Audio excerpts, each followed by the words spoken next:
Welcome sa aking channel, Mariano Brothers Moto TV. Salamat sa Diyos sa oras nito at binigyan niya tayo ng pagkakataon na makapagbahagi sa inyo ng tungkol dito sa ating topic na wiring diagram ng Yamaha SZ.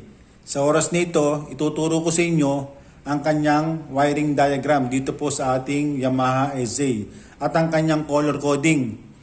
Yan mga brothers. Pero bago natin simulan, kung bago ka pa lang sa akin channel, huwag niyo pong kalimutan mag-subscribe at pakipindot ang notification bell button. Piliin niyo pong all para po lagi kayong ma-notify sa mga i-upload ko mga video posts.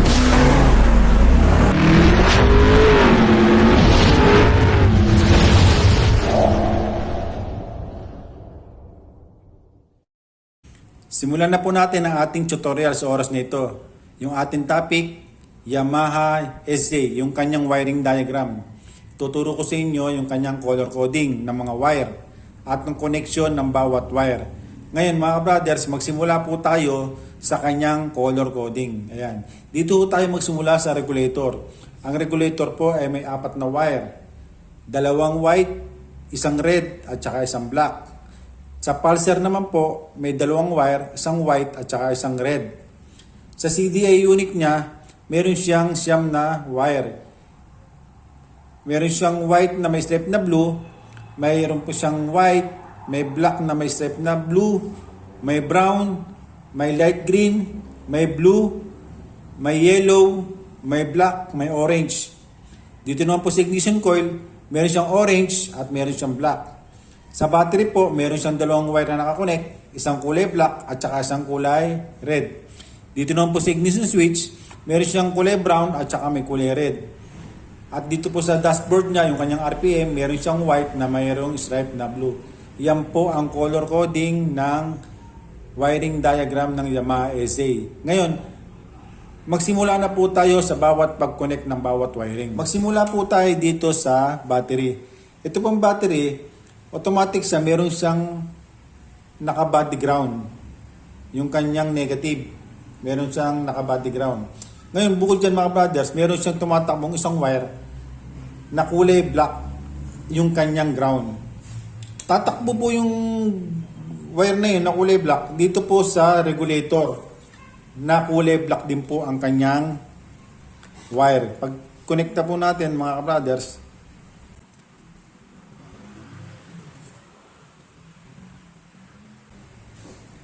yan. Nakakonect yung negative ground ng battery sa kulay black na regulator. Bukod po dito sa regulator, meron pa po nakakonect sa negative ground. Ito pong sa CDI, meron siyang kulay black. Iko-connect din po natin dito sa negative ground ng battery.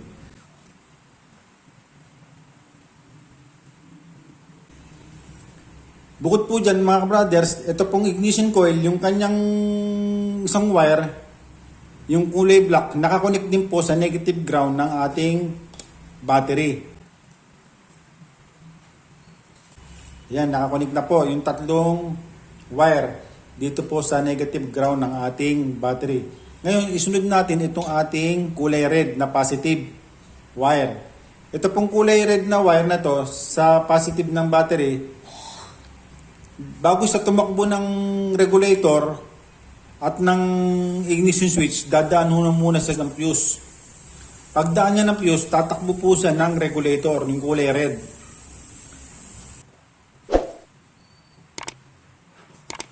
Yan po mga brothers, yung pong kulay red na wire na magagaling sa positive ng battery, bago sa tumakbo na regulator, dadaan muna na siya ng fuse bago po sa tumakbo ng regulator, yung kulay red.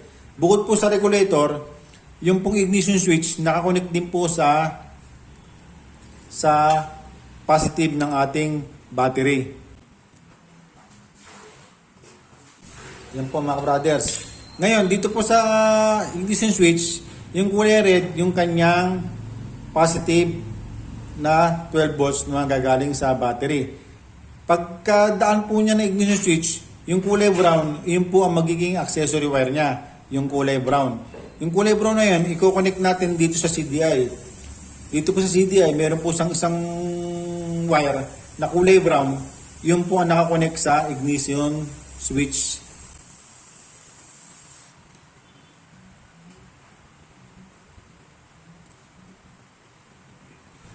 Ayan po mga brothers, yung kulay brown, yun yung kanya accessory wire. Ngayon, tapos na tayo dito sa ignition switch. Ito sa battery, tapos na tayo. Ito po sa regulator, ito pong dalawang wire na kulay white, ito po ay part na po ng charging system, hindi na po sa part ng dito po sa ating pinag-aaralan na wiring diagram o ng ignition system ng ating Yamaha SA. Ngayon, isunod natin itong pulser. Ito po pulser, meron po siyang dalawang wire. Isang white at saka isang kulay red. Yung kulay white po, nakakonek yan dito po sa CDI na kulay white.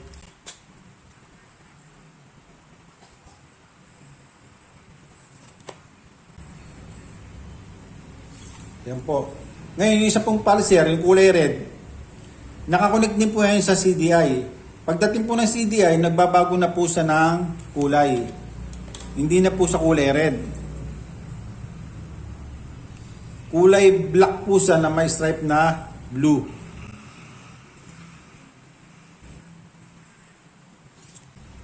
Ngayon po, itong ating CDI, tapos na tayo dito sa pulser, dito po sa CDI natin, meron siyang natitirang sa 2, 3, 4, 5 wire.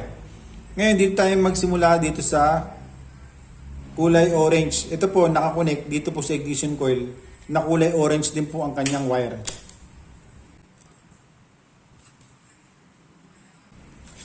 Ayan po. Ngayon, ito pong ating susunod, itong white na may stripe na blue, ito po ay nakakonect sa dashboard ng ating Yamaha SA. Ito po ang kanyang RPM.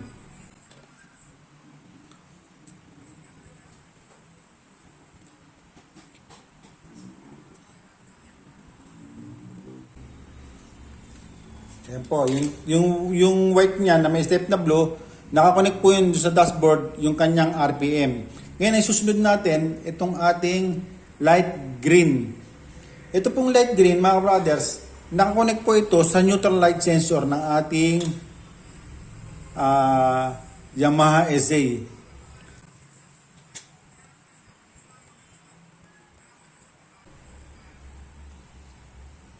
Yung light green, nakakonect po yan sa neutral light. Ito naman po isang kulay blue, ito po ay nakakonect sa carburetor po, mga brothers, yung kanyang sensor. Itong kulay blue. Yung kanyang TPS, mga brothers, yung total position sensor, mga brothers. Ngayon yung pong kulay yellow, nakakonect din po yan sa carb, yung kanyang sensor, mga brothers.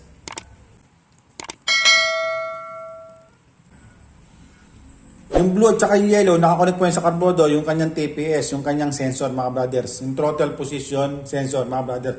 Yan. Yan po ang ating wiring diagram ng Yamaha SA, mga brothers. Hindi na ho kayo malilito dyan. Uulitin natin. Yung kulay orange, nakakabit sa ignition coil. Yung kulay black, nakakabit sa negative ground. Yung kulay yellow, nakakabit sa carb, yung kanyang TPS. Yung kulay blue, nakakabit sa carb, yung kanyang TPS. Yung light green, nakakabit sa neutral light. Yung kulay brown, yung kanyang accessory wire. Yung kulay black na may stripe na blue, yung kanyang pulser. Nakakonect pagdating po sa pulser, kulay red na po siya, yung wire. Nagbago ng kulay. Yun naman pong isa, yung kulay white, nakakonect po sa pulser. At yung white na may stripe na blue, nakakabit po siya sa RPM sa may dashboard. Yan. Ngayon, yung sa regulator natin, yung kulay red, nakakonect sa battery. Yung black, nakakonect sa negative ng battery.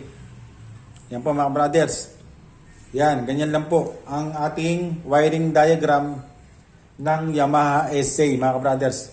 Sige po, hanggang dito lang. Sana po makatulong sa inyo itong ating tutorial, yung wiring diagram ng Yamaha SA. Maraming po salamat muli sa inyong pagsubaybay sa aking YouTube channel.